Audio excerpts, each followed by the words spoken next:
아멘. 오늘 말씀의 제목은 미래를 재설정하는 증거입니다.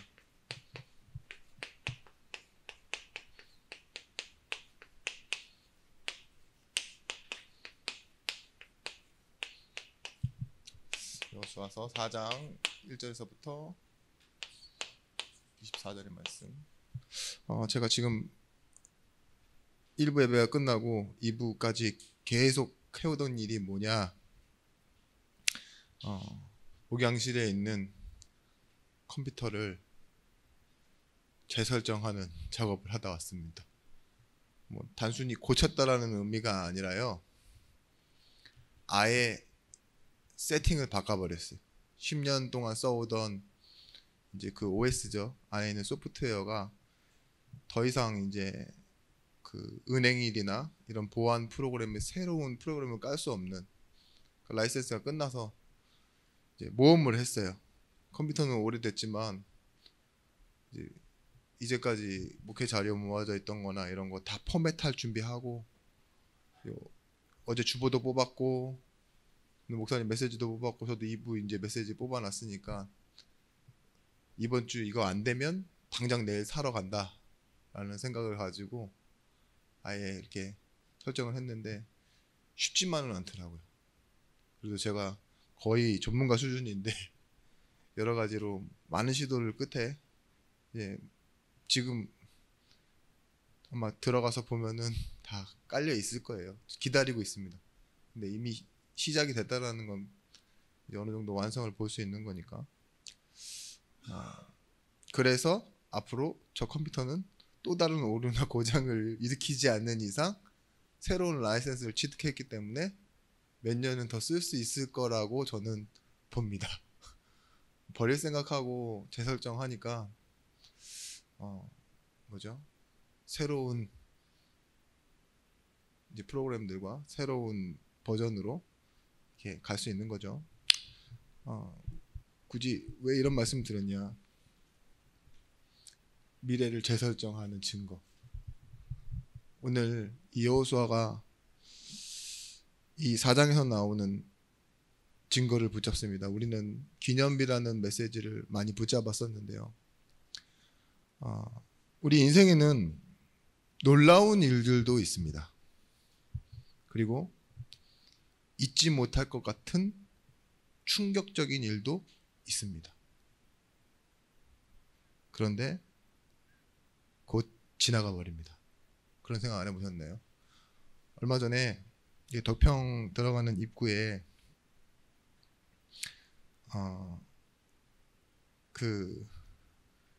이렇게 경찰 등 아시죠? 빨강 파랑으로 해서 반짝반짝거리는 거.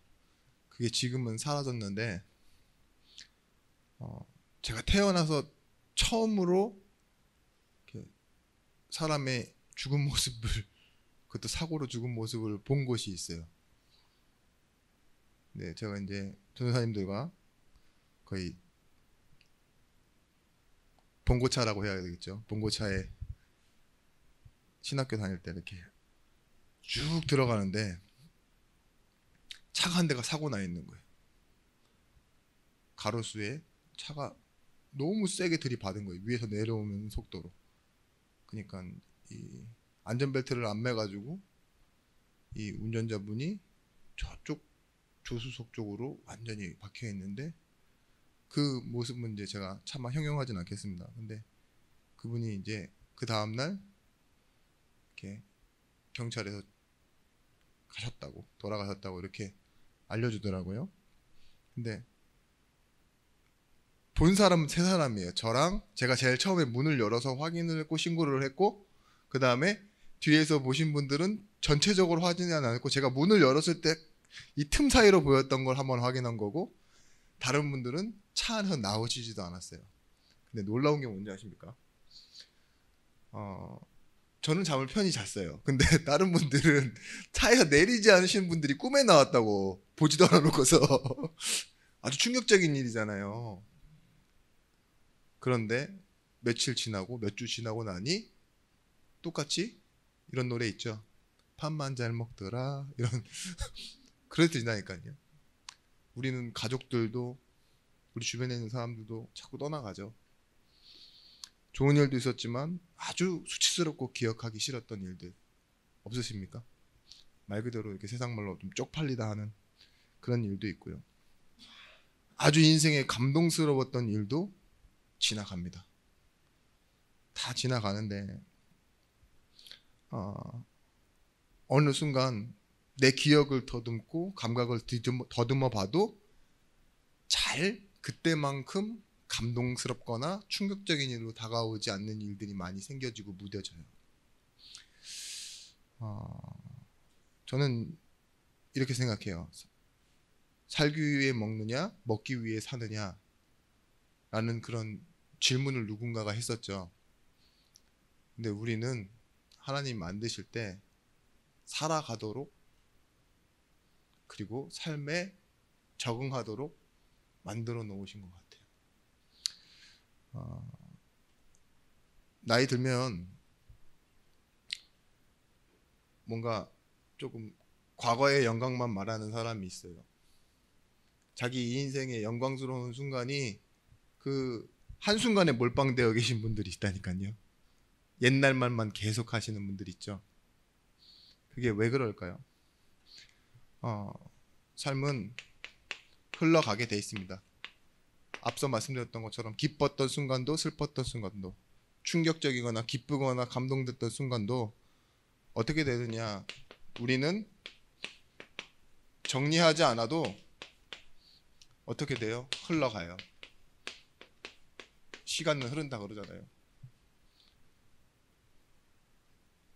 내가 슬픔을 끌어안고 싶지 않아서 내지는 정말 이 기쁨을 계속 가지고 있고 싶은데도 불구하고 시간 잡을 수 없죠. 흘러간다니까요. 그런데 이렇게 정리되지 않고 흘러가는 인생 속에 계속 있게 되다 보면은요, 우리가 뭘 놓치게 되어지느냐, 하나님의 자녀는요, 하나님의 이 준비하심이라는 시간표를 놓치게 됩니다.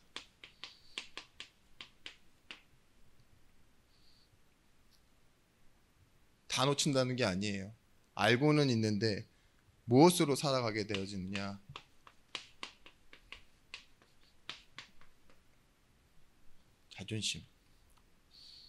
자존심이 필요하죠. 그런데 여기에서 온 자존심은 굉장히 나를 이상한 선택과 때로는 좀 틀린 선택 가운데 있게 만듭니다. 자존심이 뭐냐?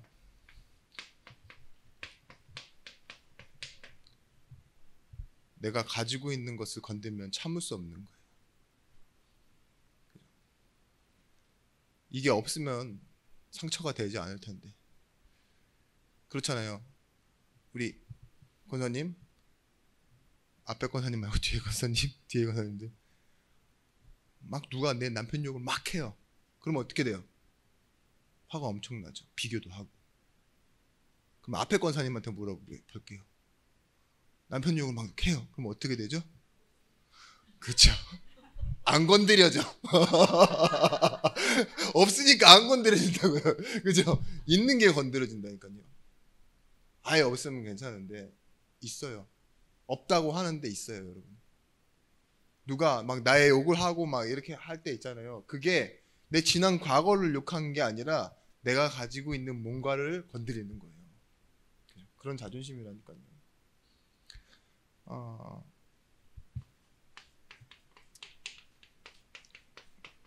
이런 게 있습니다. 사치심. 근데 이거는 없는 거거든요. 근데 있는 것처럼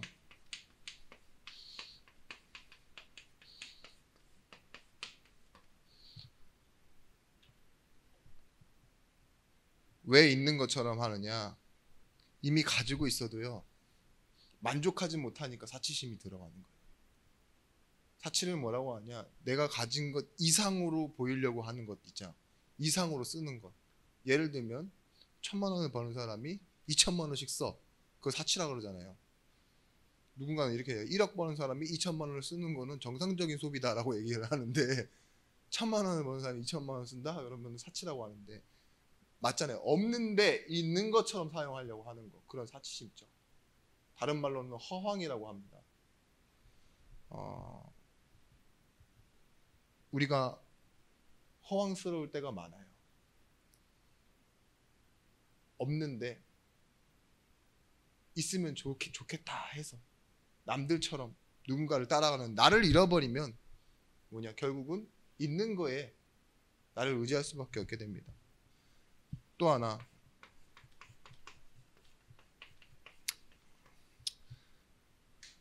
자만심. 이걸 교만이라고 하죠. 똑같이 있는 것이지만 있는 것 외에는 인정하지 않는 것이죠. 가진 것 외에는 무시해버리는 것. 그런 자만심이 있어요. 보이지 않는 것이나 내지는 나보다 못한 것이죠. 내게 최고라고 생각하는 거 있잖아요. 근데 여러분, 이거 없는 사람들 없다니까요. 다 있어요. 이거 어떻게 표현하느냐 뿐이지 우리 삶에 이런 게 아주 완곡하게 나타나기도 하고 아주 거칠게 나타나는 사람이 있기도 하고. 그 SNS 보시면 알죠? 자기도 모르게 이렇게 뭐 매일 먹는 엄마가 끓여준 된장찌개를 사진으로 올려놓는 사람 많이 없어요. 그죠? 어디 호텔 가서 막 찍은 그런 음식들이라든지 배경이라든지 그런 거 있죠.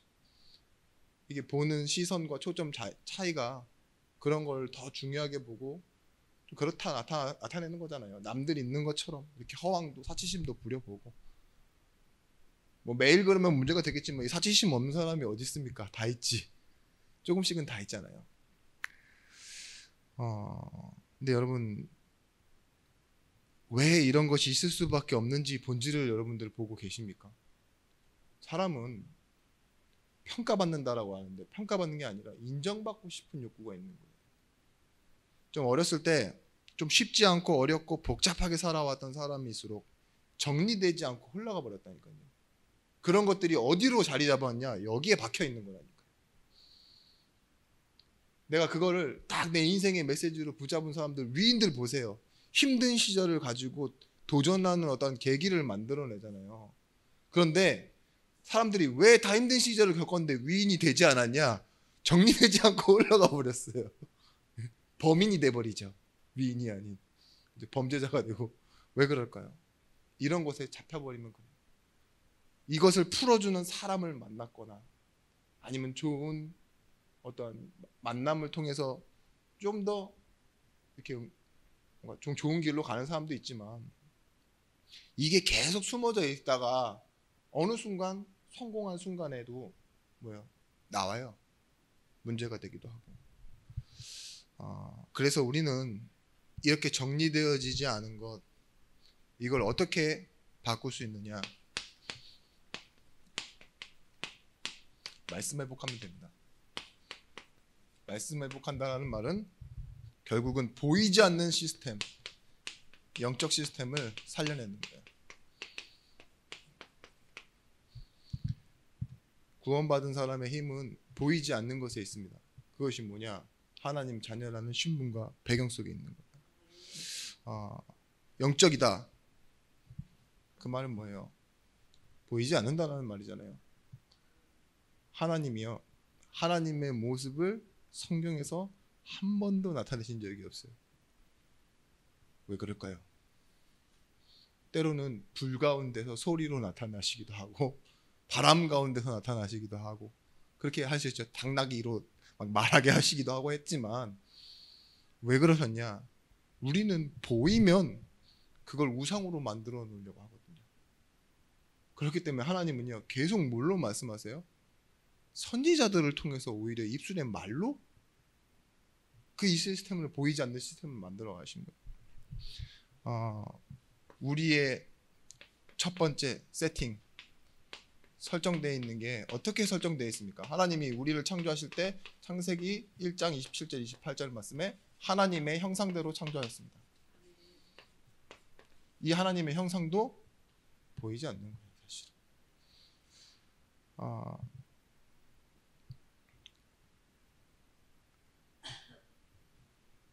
우리가 알고 있는 이 창조의 세계, 이 세계는 어떤 세계입니까? 하나님의 세계인데 이 창조의 세계는 분명히 말씀하고 있어요. 영적인 세계예요.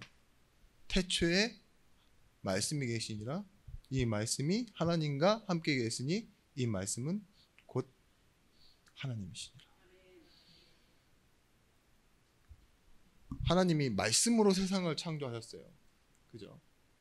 그러면 뭐예요? 보여지는 이 세상은 어떤 세상이에요? 질서 있는 이 세상, 흘러가는 이 세상은 보이지 않는 하나님의 말씀으로 말미암아 생겨난 세상이라고요. 그죠? 그만큼 하나님의 말씀은 힘이고 능력이고 창조입니다. 히브리서 11장 3절 말씀에 우리가 이 세계를 바라보는 방법이 있어요. 믿음으로 모든 세계가 하나님의 말씀으로 지어진 줄을 아나니. 우리가 믿음으로 이걸 어떻게 아느냐? 하나님의 말씀으로 세상이 만들어진 건 안 돼요. 그러면서 하는 말이 뭐냐? 보이는 것은 나타난 것으로 말미암아 된 것이 아니냐. 보이지 않는 것으로 말미암았다 이거죠. 히브리서 11장 6절 말씀. 여기도 말하고 있는 게 믿음이에요. 어떤 믿음이냐?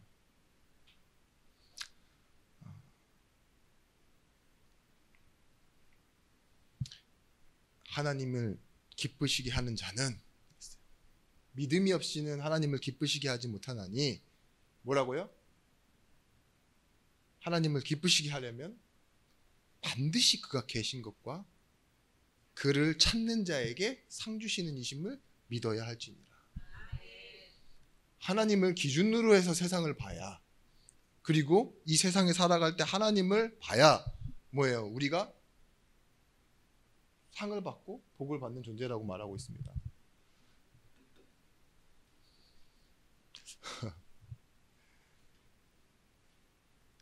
너무 오래 보셨어요?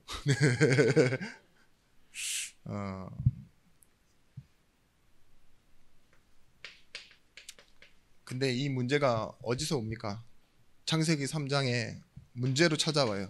그 문제 또한 영적 문제라고 합니다. 이 영적 문제를 또 다른 말로 죄라고 해요. 하나님을 떠난 상태. 그리고 다시 쓰겠습니다. 원죄. 하나님을 완전히 떠나 있는 상태 속에 들어가 있는 새. 이 문제가 지금 우리에게는 막연한 문제, 잠재적인 문제가 아니라 가장 시급한 문제예요. 하나님을 잃어버리고 하나님을 떠나 있는 상태가 된 인간, 이게 큰 문제라니까요. 그래서 소속이 어떻게 됩니까? 하나님을 떠나 있는데 혼자 있는 게 아니래요. 요한복음 8장 44절 말씀에 너희 아비 마귀, 이 운명 속에 들어가 있는 거예요. 세팅을 하는데 어떤 세팅이 돼 있냐? 하면 안 되는데 바라봐야 될 것 있죠. 잘못 바라보고 있으니까 우상 숭배할 수밖에 없다고요. 그런데 성경에서 뭐라고 말해요? 3, 4대까지 망하는 세팅이래요. 이 세팅이. 그래서 어떤 문제가 오느냐? 당연히 영적 문제는 정신 문제로 나타나고, 이 정신 문제가 육신 문제로 나타납니다. 지금 이선균 씨, 지금 지드래곤까지 지금 난리가 났는데, 지드래곤 권정 씨죠. 이 사람이 지금 최근에 나와 있는 동영상들을 이렇게 좀 모아놓은 게 있어요. 너무 신기하게 인터뷰하는 모습이 유아인 씨가 했던 인터뷰보다 더 상태가 안 좋아요. 한번 나중에 보시게 될 거예요. 워낙 많이 지금 떠돌고 있으니까. 그만 엄청난 걸 많이 갖고 있는데 이제는 말도 몇 마디 제대로 이어가는 걸 못한다니까요. 그리고 트위커라 그래요. 그 마약 중독자들의 특징이 뭐냐? 몸을 진짜 이게 도파민 때문에 어쩔 수 없이 몸을 막 뒤틀고 막 소리를 지르거나 막 이 머리를 가만두지 못하는 거 있죠. 입이랑 틱을 합니다. 틱. 그것도 꽤 심한 틱을 하면서 막 비틀고 나아가는데 보세요. 두 개가 연결되어 있다니까요. 정신 문제가 오고 그러면서 자연스럽게 찾아오는 게 뭐예요? 육신 문제. 마음이 행복하지 않은 사람, 그죠? 그 사람은 건강도 잊어버립니다. 암의 원인이 뭐라 그래요? 스트레스라고 그러잖아요. 가장 큰 원인. 그런 것처럼 지금 인간의 6가지 운명 중에 이 모든 문제는 사실은 근본적으로 무엇 때문에 왔다고요? 하나님을 떠나 있는 상태 때문에 왔다고요. 그러면서 본향을 잃어버린 우리는 내세. 어떤 후대 문제. 이 영적 유산 그대로 가지고 갈 수밖에 없는 겁니다. 태어날 때부터 가지고 오는 문제가 뭐예요? 이 원죄 문제잖아요. 태어날 때부터 가지고 태어나는 문제. 근데 영적인 문제가 뭔지 모르니까 보이는 것에다 절하는 문제 있잖아요. 내지는 자기가 원하는 것, 자기가 바라는 것을 사랑하고 믿고 거기에 내 마음, 인생을 딱 목표로 두는 거, 그게 우상 문제고. 근데 분명히 말하고 있습니다. 이 정신 문제는 왜 오는 것이냐? 에베소서 2장 3절 말씀에 너희는 이 세상의 풍조를 쫓아가기 때문에, 세상 신을 따랐기 때문에 오는 본질상 진노의 자녀가 갖는 문제다라고 얘기하고 있어요. 정신 문제는 뭐예요? 죄를 많이 지어서 오는 문제가 아니라, 그죠? 환경이 어려워서 오는 문제가 아니라, 나라는 발전하고 과학 수준은 높아지고 우술도 높아지는데 뭐 때문에요? 본질상 진노의 자녀가 있기 때문에. 그래서 우리는 뭘 보느냐? 이제는 이 영적 시스템 가운데 말씀의 성취를 바라보는 겁니다. 창세기 3장 15절 말씀에 분명히 말하고 있습니다. 하나님이 여자의 후손을 우리에게 보내시겠다고. 내가 너로 여자와 원수가 되게 하고 내 후손도 여자의 후손과 원수가 되게 하리니 여자의 후손은 내 머리를 상하게 할 것이요 너는 그의 발꿈치를 상하게 할 것이라 하시고. 이게 뭡니까? 오늘 이 말씀이에요. 미래를 재설정하는 하나님 증거를 주신 거예요. 그걸 어디다 두시겠다고요? 여자의 후손. 마태복음 1장 21절 말씀에 아들을 낳으리니 그 이름을 예수라 하라. 이는 그가 자기 백성을 저희 죄에서 구원할 자이십니다. 이사야 7장 14절.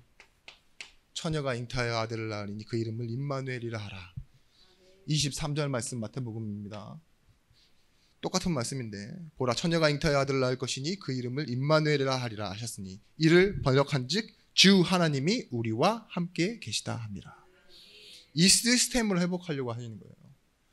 하나님이 뭐예요? 원래 이 설정된 이 시스템이 뭘로 망가졌어요? 하나님 떠나면서 이 운명 6가지 상태로 있잖아요. 오류를 내버렸어요. 그러니까 하나님이 우리에게 주신 것이 뭐냐?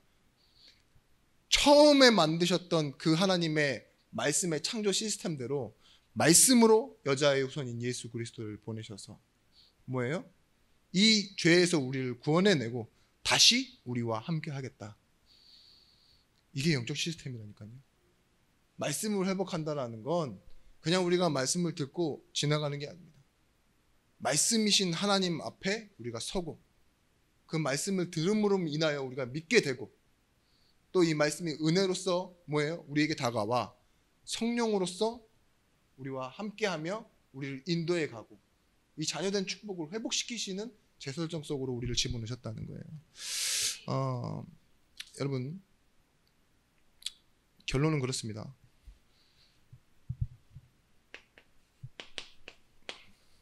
모든 문제에는 모든 답이 있는 게 아니에요. 한 가지의 답이 있습니다. 그게 무엇이냐? 예수 그리스도예요.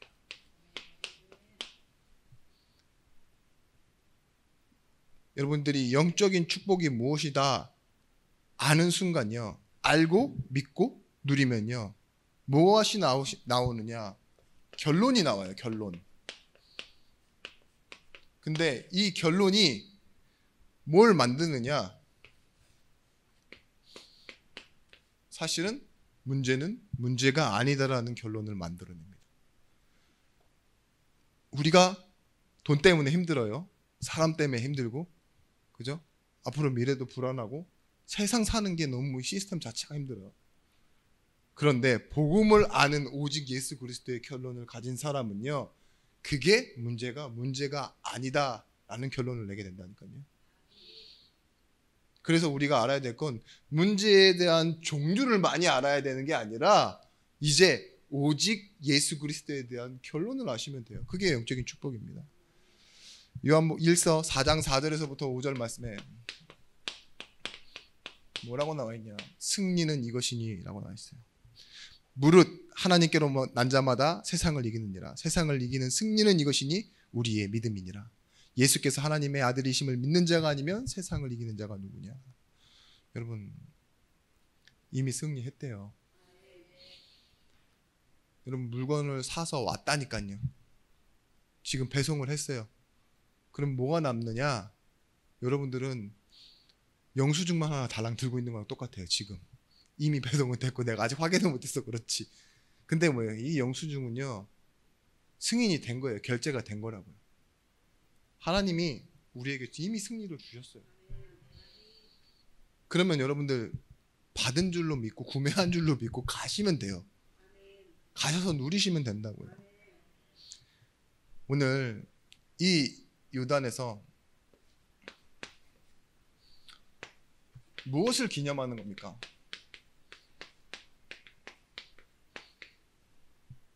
이걸 붙잡으셔야 돼요. 의미는 다른 것이 아닙니다. 히브리 민족이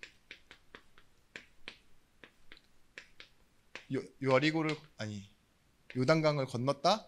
이 말은 완전히 새롭게 되어졌다 이 소리예요. 제가 말씀드렸듯이 시간이 지나면 흘러가고 잊어버려요.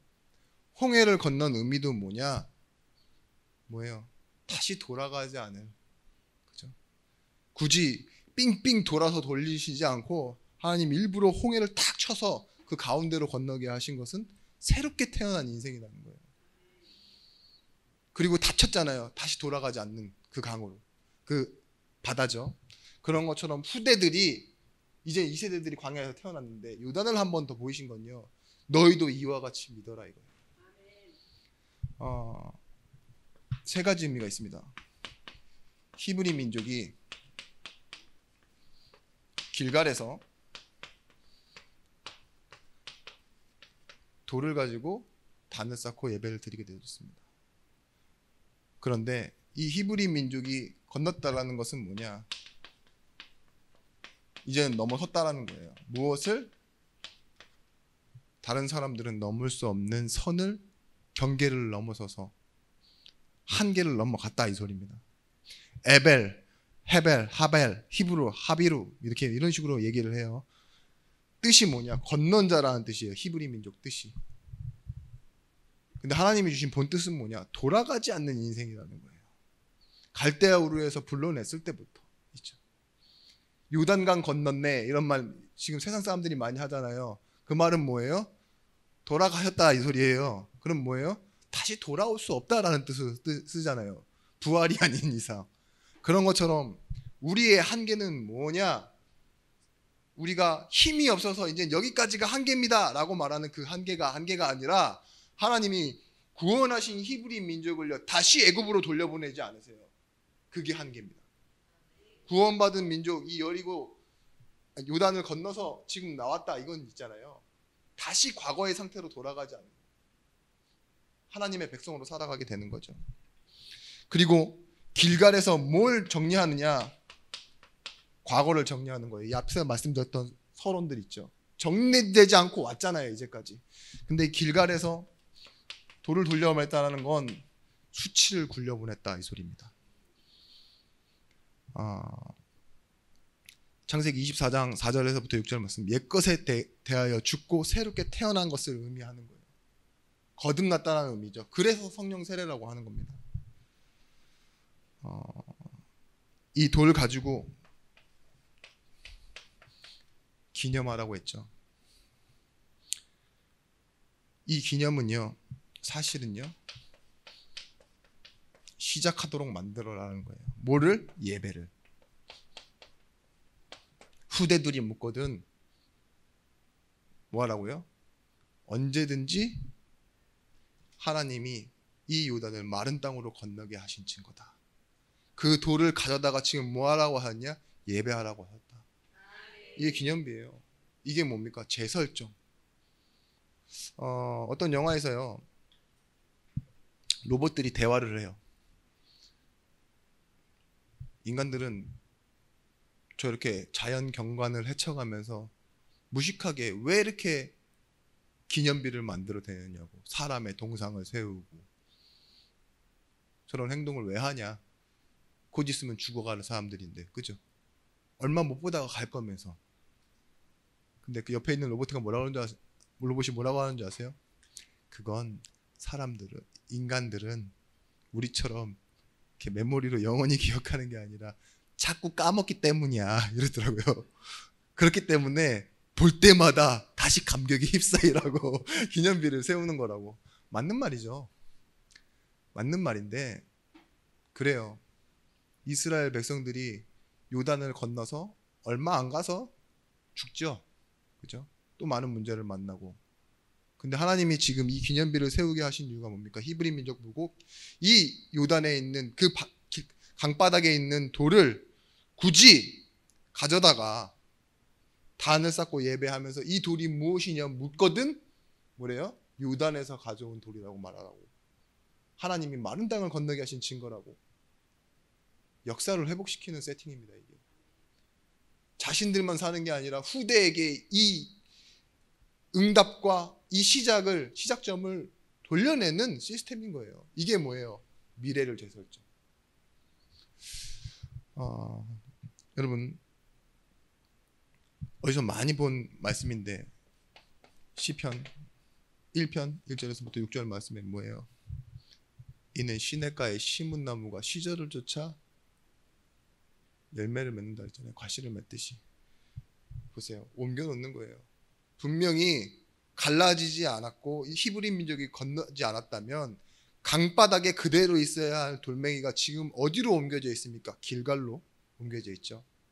근데 옮겨져서 거기서 예배할 때마다 기억되어지는 게 뭐예요? 후대들이 물어볼 때마다 하나님이 건너셨다는 역사가 선포되어지는 거예요. 우리가 길갈의 역사를 알지만 나중에 선지생도가 키워지잖아요. 엘리사가 머물지 않았던 곳 길갈 베델 여리고, 길갈에 뭐가 있었어요? 신학교가 세워져요. 실제로. 그런 것처럼 여호수아에 있었던 그 일들이 나중에 사무엘 다윗 시대로 넘어오고 엘리사 시대로 넘어올 때 뭐가 돼요? 성전이 되어 있고 신학교가 되어 있다니까요. 맞아요. 이게 시스템이에요. 우리가 설정해야 될 게 이겁니다. 여러분의 인생에 있었던 아무리 잘 됐던 일, 좋았던 일 다 흘러갑니다. 근데 하나님이 남기시는 것은 남게 되어 있습니다. 그래서 오늘 여러분들이 진짜 인생의 기념비를 세우시기 바랍니다. 지금 자꾸 모르시는 분들은 자꾸 이렇게 이스라엘 욕하고 팔레스타인 욕하고 이러시는데 좋은 태도가 아니에요. 러시아와 우크라이나를 막 하는데 러시아 욕하고 좋은 태도가 아니에요. 잘 몰라서 그런 거예요. 그거는 막상 여러분들이 러시아인이시고 우크라이나인이시고 뭔가 한쪽에 속한다 그러면 그때는 입장이 생기시겠죠. 근데 이 유대인이요, 조금만 설명드릴게요. 왜 기념비 얘기가 나왔으니까. 홀로코스트를 겪잖아요. 서울시의 인구가 몇 배의 인구가 진짜로 죽임을 당합니다. 그 이유 중에 하나가 이제 히틀러가 여러 가지 이유를 가지고 죽였다고 했지만 유대인들이 가지고 있는 재산을 빼앗기 위해 그렇게 했다라고, 그죠? 명분을 세우고 그렇게 했다고 하는데 재산을 몰수하기 위해 철학적이고 어떠한 인종적인 정당화를 이래서 4년 동안 서울에 있는 인구보다도 몇 배가 되는 인구가 죽었어요. 근데 그 2500년 유랑 민족의 시작이 어디서부터 또 다시 시작되어지느냐? 이스라엘이라는 이름을 가지고 팔레스타인이라는 곳에서 다시 시작되어져요. 어느 날 갑자기 1차 세계대전이 끝나고 1947년, 48년 사이죠. 거기에 이렇게 독립할 수 있었던 이유, 이걸 제가 몇 년 전에 이거 여러분들한테 말씀드렸던 거예요. 한 4, 5년 됐습니다. 수요예배 때 잠깐 말씀드렸던 건데 그때 정리했던 거예요. 근데 이 47년 60만이라는 인구를 가지고 이스라엘을 시작했는데 이 이스라엘이요, 그렇게 시작되어지는 나라에서 바로 전쟁을 시작해버려요. 옆에 있는 아랍 국가들과. 어떤 일이 일어나는 줄 아십니까? 1억 대 60만이라는 전쟁이 일어났어요. 첫 번째는 이집트랑 붙었죠. 근데 어떻게 되는 줄 아세요? 이겼어요. 이스라엘이. 그래서 그때 영토가 오히려 확장돼 버렸습니다. 물론 많은 일들이 있었어요. 러시아가 이 체코를 통해서 돈을 벌기 위해 무기를 많이 대주기도 했고, 이집트는 자기네들 인구가 많고 큰 국가니까 이길 수 있을 거라고 생각했는데 그렇지 않았던 거죠. 막상. 그 당시에 600만이 죽고, 600만이라는 또 죽었으면 대구 2배죠. 대구 인구의 2배. 그리고 시리아, 레바논, 북이라크, 요르단, 남쪽 이집트 이쪽을 가지고 계속 싸움이 시작되는 거예요. 이스라엘이. 지금도 예루살렘, 그 베들레헴 이쪽은요 유엔이 관리하고 있습니다. 그런데도 지금 이스라엘은 뭐예요? 유대인으로서 전쟁을 계속해요. 왜 그런 줄 아십니까? 왜일까요? 이들이 지금 흩어져서 못 살고 이런 게 아니에요. 자신을 잃어버리지 않으려고 그러는 거예요. 특히 민족적으로. 그러니까 제가 말씀드렸던 이런 기념비처럼요, 그들에게는요 민족성, 나라 이런 것들이요 계속 교육으로 넘어가 있던 거예요. 이런 것처럼 막 홀로코스터라는 자신들이 겪어왔던 그런 것들 있죠. 그러니까 뭐예요? 옛날 그런 얘기 많이 하잖아요. 군대 갔다 오면 뭐라고 하는 줄 아세요? 이스라엘과 팔레스타인 전쟁 붙으면요, 딱 대학생들 있잖아요. 이 분위기가 달라진대요. 같이 공부하는데 미국에서도요. 유대인들은 갑자기 저 돌아가겠습니다라고 말하고, 그 전쟁하고 있는 주변 국가들은요 빨리 도망 나오라고, 군대 잡혀간다고 이런 얘기를 했었어요. 그게 뭐예요? 의식 차이, 민족성 차이이기도 하지만, 그죠? 지금은 굉장히 많은 것들이 발전해 있죠. 우리도 나중엔 여러분들이 잘한 일, 여러분들이 못한 일, 우리 부모가 누구였다 이런 거 아무것도 자녀들은 힘이 되질 않아요. 자기에게 남아있는 어떠한 의식이 있죠. 결국은 이게 우리 후대 문제에, 아니면 후대의 중요한 순간에 응답이 되거나 증거가 될 것입니다. 나쁜 쪽으로만 사용했는데 좋게 말하면요 영적인 자존심입니다. 또한 진짜 응답을 바라는, 남들은 사치라고 말할지 모르지만 진짜 확신이 있는 사람, 내가 가진 것 외에 진짜 이걸 가지고 교만이라고 말하지만 복음이, 그리스도 아는 지식이 최고 고상함을 인하는 이런 전도자라면 성공하게 돼 있잖아요. 자리 잡으면 돼요. 정리된 것으로. 그래서 이 기념비가 결국은 오늘 보는 눈이고 축복이 되어지는 거예요. 만약에 그 과거가 없었다면 오늘을 볼 수 없어요. 그죠? 기독교인의 가장 큰 응답을 이렇게 설명합니다. 자기 부인.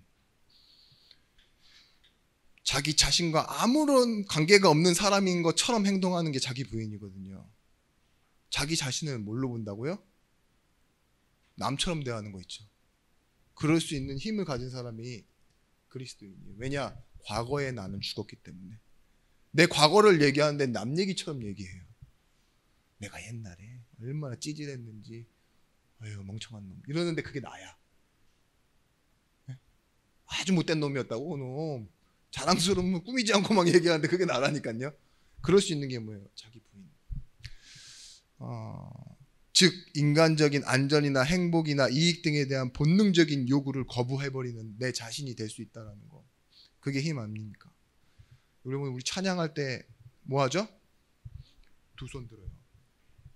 어떤 때는, 그죠? 근데 여러분 미국에서요 경찰이 총 갖다 대면서 한자 그러면 뭐 해야 돼요? 두 손 들어요. 왜 그래야 되는 줄 아세요? 그쵸, 항복의 의미도 있는데 지금 나는 내 두 손을 가지고 아무것도 당신에게 행하지 않겠습니다라는 표현이에요. 하나님 앞에 두 손 든다라는 것은요, 뭐예요? 내 빈손을 들고 하나님 일하심을 보겠다는 거예요. 그죠? 항복이라는 의미가 맞아요. 나는 하나님 앞에. 이게 자기 부인입니다. 그런 사람만이, 내 것을 다 내려놓은 사람만이 뭘 볼 수 있느냐?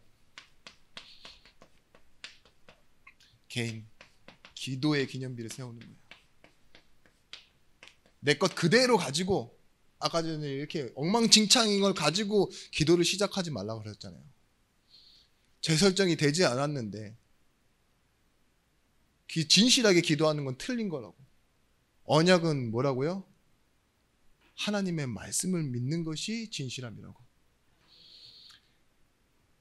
그거랑 똑같아요. 경로가 아직 잘못 설정되었는데 내비게이션에서 너무 계속 달려가는 거 있잖아요. 열심히 하는 거. 이미 첫 단추를 잘못 꼈는데 이 밑에 단추까지 끝까지 다 껴보는 그 고집, 그거 필요 없다고요. 첫 번째는 뭐냐? 내 것을 내려놓고 기도의 기념비를 세우는 거예요. 에스겔서 36장 36절 말씀.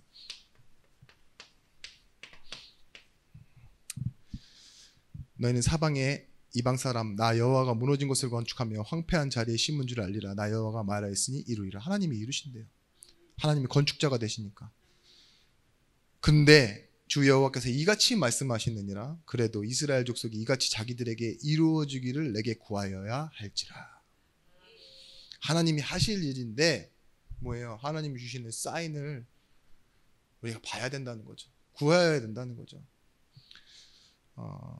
시편 20편 7절 말씀에 뭐라고 나와 있습니까? 어떤 사람은 병거, 어떤 사람은 말을 의지하나 우리는 여호와 우리 하나님의 이름을 자랑하리로다. 가진 것을 자랑하는 게 아니에요. 자존심, 자만심, 사치심 이런 게 아니라 여호와의 이름을 자랑하는 기도의 기념비. 그래서 교회에는 어떤 일이 일어나느냐? 진짜 하나님이 필요한 헌신의 기념비가 필요합니다. 내가 내 할 수준에서 하는 것 말고요. 하나님이 나에게 원하시는 걸 찾으시면 됩니다. 사람들이 말씀을 잃어버린 채, 이 영적인 시스템을 잃어버린 채 자꾸 사람들이 하는 것에서 수준에서 좀 높은 거를 하려고 해요.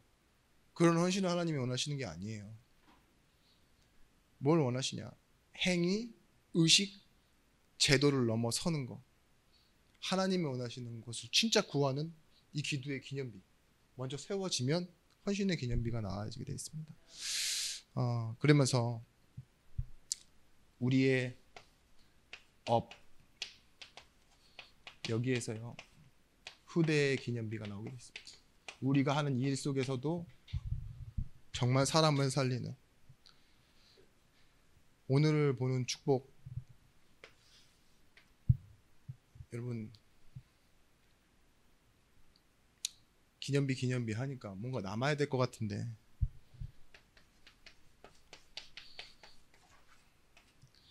여러분 최선이라는 단어를 아십니까?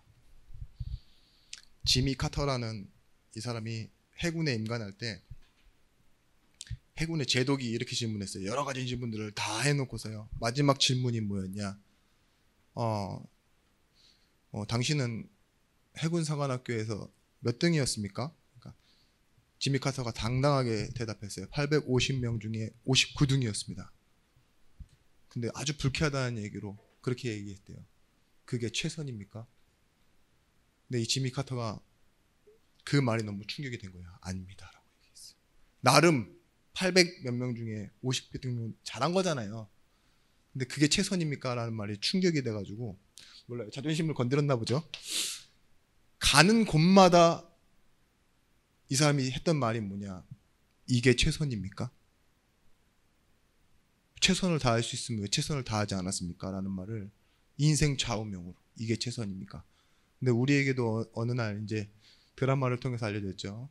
시크릿 가든에서 현빈이 나와가지고 이게 최선입니까? 이렇게 계속 이렇게 말하는 그런 부분이 있는데 여러분들은 이게 최선입니까? 아니겠죠. 굉장히 여유분이 많겠죠. 잘 알고 있는 예인데 한 아이가 이렇게 자기가 막 어지러운 물건들이잖아요. 자기가 어지러운 거에 놀다가 근데 다 치우는데 치우다가 이제 널브러진 거예요. 자기가 힘이 없다고. 그래서 아빠가 너 왜 다 안 하냐고. 나 다 치워야지. 그러니까 난 이게 최선이야 이랬어요. 난 이게 최선이야. 이 어린 몸에, 작은 몸에 이 정도 치웠으면 나는 이게 최선이야. 그러니까 아빠가 한 말이 뭔지 아십니까? 너의 최선은 이 아빠에게 도움을 구하는 게 최선이었어. 이렇게 얘기했대요. 아빠가 있으니까. 여러분, 기도, 헌신, 후대, 여러분 어떻게 하면 최선을 다할 수 있느냐? 혼자 한계까지 내 인생을 극한으로 몰아붙이고 열심히 하고 막 진짜로 나는 도저히 못하겠다고 할 때까지 그렇게 하는 게 아니에요. 우리는요, 우리의 한계를 보는 것이 아니라 하나님이 시작하시는 걸 보는 게 최선입니다. 하나님께 구할 수 있는데 여러분들 율법의 한계를 보였잖아요. 이게 최선이다. 이죠? 니들은 못하는 거 나는 여기까지 했다. 있잖아요. 여기 한계까지 끌어넣어서 그런 최선 말고요. 그건 종교 생활입니다. 지금 여러분들이 요단은 건넜는데 돌은 바닥에다 그대로 두고 온 상태인 거예요. 후대에게 말할 게 없어요. 난 신앙생활 열심히 했다고. 난 잘했어요.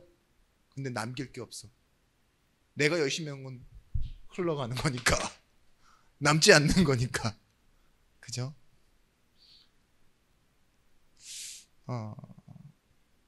이제껏 살아왔던 여러분은 최선이 아닙니다. 이제부터 뭐예요? 기도할 수 있는데 왜 걱정하십니까? 라는 찬양하시죠. 기도하세요. 그게 최선이에요. 그게 뭐예요? 헌신하는 거, 열심히 하는 거 아닙니다. 기도하시고 예배하시면 돼요. 그래서 우리는 우리 안에 있는 이 속사람, 우리가 주목하는 것이 무엇이 되어져야 되느냐? 고린도후서 4장 16절 17절 말씀이에요.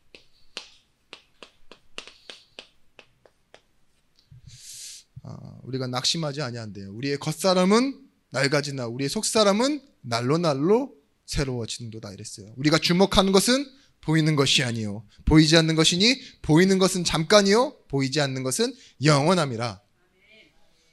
자, 지난 말씀 제목입니다. 우리 첫 번째 리셋이 뭐였습니까? 예배예요. 예배. 예배하는 것이 결국은 무엇이냐?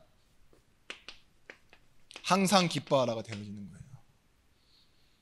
예배가 항상이 되어지는 겁니다. 내가 정한 목표, 바램, 우상이 될 만한 것들이 뭐가 리셋되는 거예요? 이 시간 항상 기뻐함으로 바뀌는 거예요. 내가 원하는 대로 되어지는 조건 환경이 아닙니다. 우리가 이렇게 찬양하죠. 주 음성 외에는 참 기쁨 없도다. 찬양의 공식은 아니죠. 근데 하나님의 음성 듣고 예배하는 게 뭐예요? 항상 기뻐하라. 주 음성 외에는 참 기쁨 없도다. 기쁨 되어지는 거예요. 두 번째 리셋 뭐냐? 우리의 최선은 기도하는데 뭐가 되어지느냐? 쉬지 말고가 되는 거예요. 염려, 우울, 두려울 때만 기도하는 것이 아니라 내가 가지고 있는 이 상처와 틀 있죠. 내가 정한 공식들, 이걸 깨는 쉬지 말고 기도. 그러니까 뭐예요? 내 원래 본판은 영 아닌데 하나님과 소통하는 그곳 속에서요 나오는 말이나 어떠한 선택이나 내가 구한 게 아닌데 하나님이 주시는 그 지혜가 뭐가 되어져요? 나를 살리고 사람을 살리고 내 실수도 내 문제도 오히려 응답으로 나타나는 일들이 일어나게 돼 있어요. 그래서 세 번째 리셋 뭐냐? 전도가 때를 얻든지 못 얻든지 범사에 이루어지는 겁니다. 그 옛날에 이렇게 범사라는 부분을 제가 헬라어로 찾아놨는데 좀 틀릴 수도 있어요. 르판티라고 모든 형편, 모든 일, 모든 사건에 이 소리예요. 범사. 디모데후서 2장 7절 말씀 뭐라고 말합니까? 너에게 범사의 총명을 주시리라 이랬어요. 왜 총명을 주셔야 되느냐? 내가 말한 것을 생각해보라. 주께서 범사에 내게 총명을 주시라. 하나님이 총명을 주시지 않으면 깨닫지 못하니까. 그죠? 전도, 이것이 뭐냐? 하나님과 함께하는 거잖아요. 하나님이 나와 함께 하심으로 이 현장에 역사하시는 시간표를 보고 전도라고 합니다. 그죠? 이 시간표 속으로 들어가서 여러분들이 응답을 누리시는 날이 되어지길 바랍니다. 항상 쉬지 말고 범사해.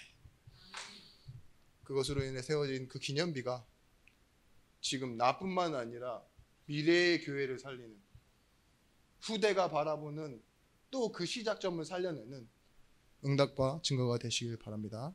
기도하겠습니다. 하나님, 항상 쉬지 말고 범사해가 우리의 24시 응답으로 찾아오기를 원합니다. 말씀의 시스템으로 서는 제자가 되게 하여 주옵소서. 후대를 살리는 기념비를 세우게 하옵소서. 미래에도 능력으로 남게 되어질 참된 헌신의 고백이 회복되어지게 하여 주옵소서. 오늘을 보는 축복 가지고 집중할 수 있는 능력을 주시고 우리의 최선이 우리의 환경에 있는 것이 아니라 하늘 보좌에 있음을 알게 하여 주시고 하나님의 손을 바라보는 증인들이 되어지게 하여 주옵소서.